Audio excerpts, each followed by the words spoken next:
성경 말씀 예레미야 예가 1장 1절에서 10절입니다. 슬프다 이 성이여, 전에는 사람들이 많더니 이제는 어찌 그리 적막하게 앉았는고. 전에는 열국 중에 크던 자가 이제는 과부같이 되었고, 전에는 열방 중에 공주였던 자가 이제는 강제 노동을 하는 자가 되었도다. 밤에는 슬피 우니 눈물이 밤에 흐름이여, 사랑하는 자들 중에 그에게 위로하는 자가 없고 친구들도 다 배반하여 원수들이 되었도다. 유다는 환난과 많은 고난 가운데 사로잡혀 갔도다. 그가 열국 가운데 거주하면서 쉴 곳을 얻지 못하며 그를 핍박하는 모든 자들이 궁지에서 그를 뒤따라 잡았도다. 시온의 도로들이 슬퍼하며 절기를 지키려 나아가는 사람이 없음이로다. 모든 성문들이 적막하며 제사장들이 탄식하며 처녀들이 근심하며 시온도 공고를 받았도다. 그의 대적들이 머리가 되고 그의 원수들이 형통함은 그의 죄가 많음으로 여호와께서 그를 공고하게 하셨음이라. 어린 자녀들이 대적에게 사로잡혔도다. 딸 시온의 모든 영광이 떠나가며 그의 지도자들은 꼴을 찾지 못한 사슴처럼 뒤쫓는 자 앞에서 힘없이 달아났도다. 예루살렘이 환난과 유리하는 고통을 당하는 날에 옛날의 모든 즐거움을 기억하였으며 그의 백성이 대적의 손에 넘어졌으나 그를 돕는 자가 없었고 대적들은 그의 멸망을 비웃는도다. 예루살렘이 크게 범죄함으로 조속거리가 되었으니 전에 그에게 영광을 돌리던 모든 사람이 그의 벗었음을 보고 업신여기며 그는 탄식하며 굴러가는도다. 그의 더러운 것이 그의 옷깃에 묻어 있으나 그의 나중을 생각하지 아니함이며 그러므로 놀랍도록 낮아져도 그를 위로할 자가 없도다. 여호와의 원수가 스스로 큰 체하오니 나의 환난을 감찰하소서. 대적이 손을 펴서 그의 모든 보물들을 빼앗았나이다.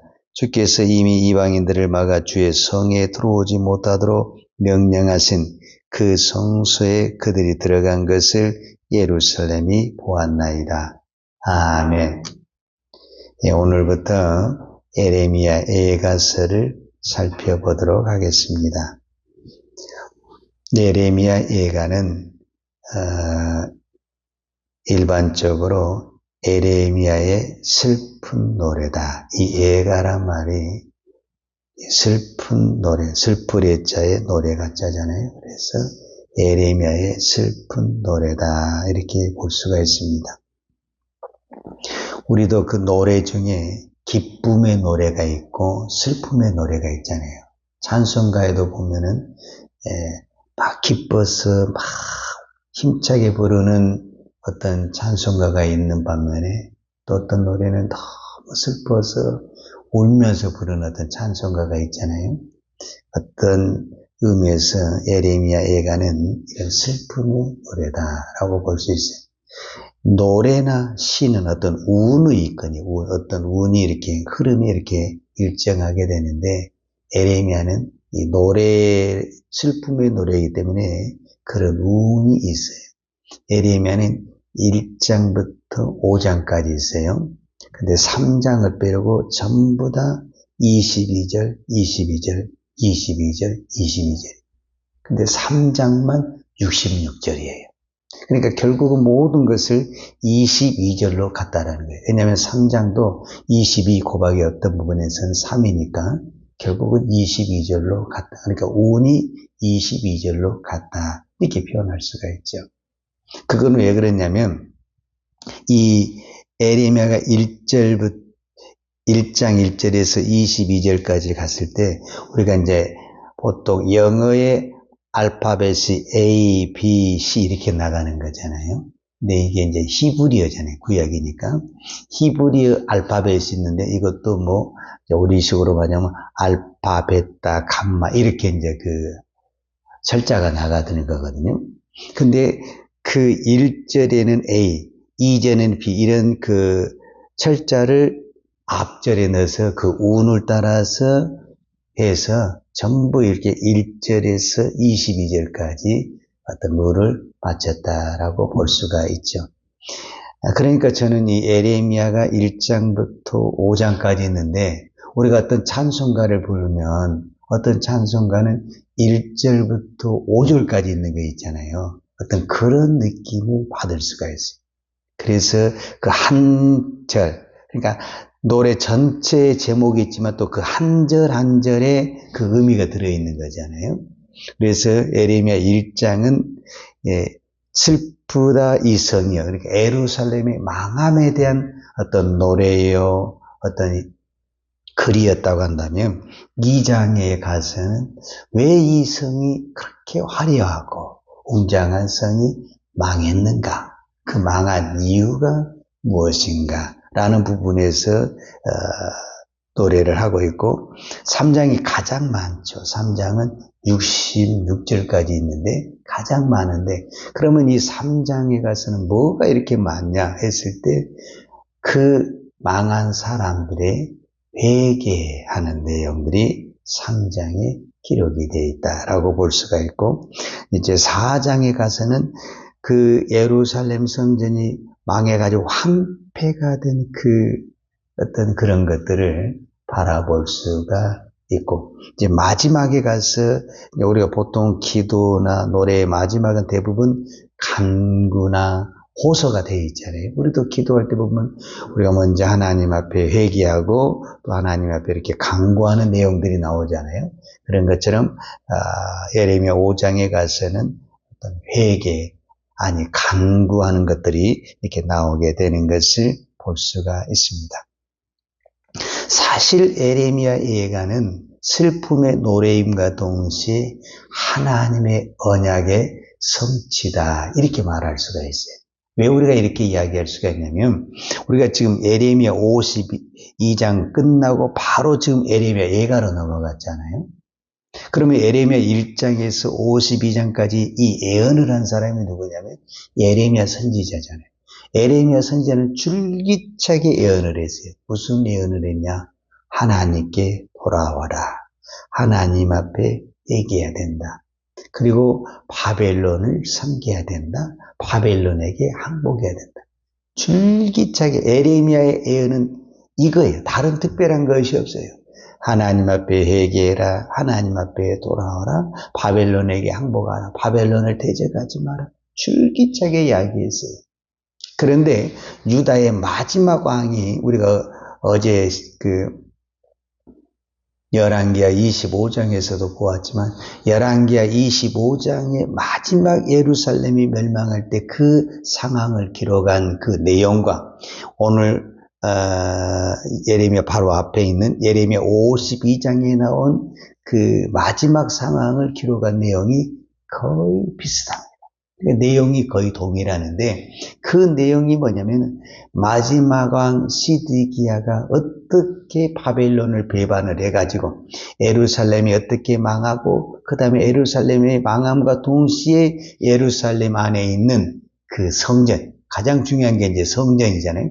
이 성전이 비참하게 파괴가 되고 성전에 있는 금, 은, 동, 그 다음에 성전의 기구들이 대부분 동이나 은이나 금것으로 많이 만졌잖아요. 그러니까 그 성전에 쓰는 그 모든 촛대나 무슨 대접이나 물두멍이나 그런 것들이 다 금은 동이거든요. 그러니까 그런 우리로 말하자면 숟가락 하나까지도 다 바벨론이 가져가 버려요. 그러니까 성전에서 이제 무엇을 쓸 수가 있냐면 우리나라도 이렇게 여러분 제사 드려봤어요? 제사를 드리면 제기라는 게 있어요. 제사 때 쓰는 그릇이 있다는 거예요. 밥 먹을 때 쓰는 것으로 우리가 제사 드리지 않아요. 제사를 드리려면 제사 때 쓰는 그릇이 있는 거예요. 제사 때. 그것이 있어야 제사를 드리는 거예요. 그러니까 그거는 우리가 1년에 한 번 드리든 어떤 집은 막 몇 달에 한 번씩 드리고 한 달에 한 번씩 드리는 제사가 있잖아요. 그 제사 때 보면 반드시 제사 때 쓰는 제사의 그릇이 있는 거예요. 그런데 그 그릇들이 다 금이나 은이나 동 이런 것들로 만들어졌는데 그게 다 좋은 거니까 요즘 말로 다 돈 되는 거니까 다 바벨론이 그냥 다 가져가 버린. 그러면 이제 뭐가 없냐? 제사를 드릴 그릇이 없는 거예요. 그 말은 무슨 말이냐면 완전히 예루살렘 이 성전이 망해가지고 다시는 제사를 드릴 수 없는 황폐한 지역이 되어버렸다라는 것을 암시적으로 말해줘요. 그러니까 이 예레미야 52장, 그 다음에 열왕기야 25장, 그 다음에 예레미야 예가 1장을 통해서 그 예루살렘이 멸망한 그 상황을 보면 너무 처참하다라는 것을 볼 수가 있어요. 자, 어떤 부분에서는 이제 우리가 이제 이거 하나만 이야기하십시다. 어떤 부분에서는 이거는 예루살렘과 유다 백성의 수치임과 동시에 누구의 수치가 되냐면은 하나님의 수치가 됩니다. 왜냐하면은 성전은 하나님의 임재를 상징하는 거거든요. 그러니까 오늘 성경에 보면 예레미야 예가 우리가 1장을 보았는데 이렇게 멸망한 그 이유가 뭐냐? 이렇게 한마디로 정의를 했어요. 1장 8절에 보면 예루살렘이 크게 범죄함으로 조속거리가 되었으니 전에 그에게 영광을 돌리는 모든 사람이 그의 벗었음을 보고 업신여기며 그는 탄식하며 물러가는도다. 여기서 딱 한마디로 뭐라고 하냐면 예루살렘이 크게 범죄함으로 조속거리가 되었다 그랬어요. 그러니까 모든 이방인들의 조속거리가 비난의 거리가 된 것이 뭐냐면은 예루살렘과 유다가 된. 그럼 예루살렘이 멸망하고 예루살렘 성전이 멸망했다는 것은 누구도 조속거리가 되냐면은 하나님도 조속거리가 되고 비난의 거리가 되는 거예요. 그런데 하나님이 왜 이 일을 행하시는가? 그 이유를 우리는 성경을 통해서 깨달아야 됩니다. 성경은 어떤 부분에서는 성경이 무슨 책이냐면은 하나님의 증명하는 책입니다. 하나님이 하나님 되신 것을 증명하는 것이 성경입니다. 근데 하나님은 하나님을 증명할 때 두 가지를 가지고 증명을 합니다. 창세기 1장은 창조입니다. 창조. 하나님은 하나님을 증명할 때 창조를 들어서 하나님을 증명합니다. 그런데 그러면 이 예레미야 52장이나 이 오늘 본문에 읽었던 예레미야 예가 같은 것은 창조가 아니고 반대, 어떤 부분에 정반대, 멸망, 파괴, 진노 이런 거잖아요. 그래서 하나님은 멸망을 통해서도 하나님을 증명합니다. 그것은 오늘 저와 여러분에게도 동일한 거예요. 우리가 성공을 통해서도 하나님을 증명하지만 실패를 통해서도 하나님을 증명하는 겁니다. 우리가 성공을 통해서도 하나님을 만난 거지만 실패를 통해서도 하나님을 만나는 겁니다. 그러니까 하나님은 왜 이런 슬픔과 어떤 전쟁과 비극의 상황들을 성경에 적나라하게 기록하느냐? 이 일을 바벨론이 한 것이 아니라 하나님이 하셨다라는 것을 증명하고 있는 것입니다. 그렇기 때문에 우리는 분명히 알아야 됩니다. 하나님은 오늘도 우리를 통해서 하나님을 증명하고 하나님을 드러내기를 원하는데 꼭 우리가 성공만을 통해서 하나님을 증명하는 것이 아닙니다. 때로는 우리가 실패, 어떤 진노, 하나님의 심판, 어떤 재앙을 통해서도 하나님의 존재를 드러내게 되는 것입니다. 그러니까 이 땅에 어떤 상황이 벌어진다 할지라도 그 상황은 하나님이 하신 것입니다.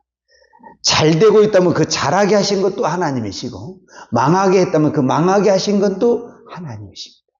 그래서 오늘 우리는 이제 앞으로 이 예레미야 예가서를 통해서 이 모든 일을 이루신 분이 하나님이시라는 것을 우리는 바라봐야 됩니다.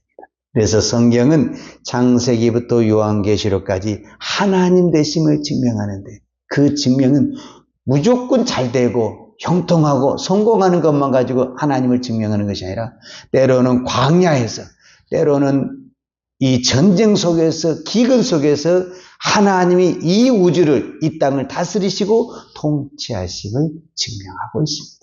오늘 여러분이 어떤 상황에 있든지 그 상황은 하나님이 통치하고 계시고 하나님이 다스리고 계시고 그 환경을 통해서 하나님을 드러내기를 원하십니다. 하나님이 드러내면은 이미 그때 하나님이 그것을 받으시고 하나님의 뜻을 이루어 가실 줄로 믿습니다. 기도하겠습니다. 하나님, 오늘부터 저희들이 예레미야 애가의 말씀을 봅니다. 하나님, 애가는 말 그대로 슬픔의 노래고 또 고통의 노래고 아픔의 노래이지만 하나님은 이 아픔을 통해서 우리가 하나님의 그 사랑을 또 우리의 잘못을 우리의 죄를 바라보게 하여 주옵소서. 오늘 또 우리가 이 새벽에 기도할 때 이 우주 만물을 창조하시고 다스린 분도 하나님이지만 이 우주 만물의 재앙을 한꺼번에 쏟을 수 있는 분도 하나님의 것을 믿고 우리가 모든 초점을 하나님에게 두고 하나님만 바라보는 우리의 신앙, 우리의 믿음이 되게 하여 주옵소서. 예수님의 이름으로 기도하였습니다. 아멘.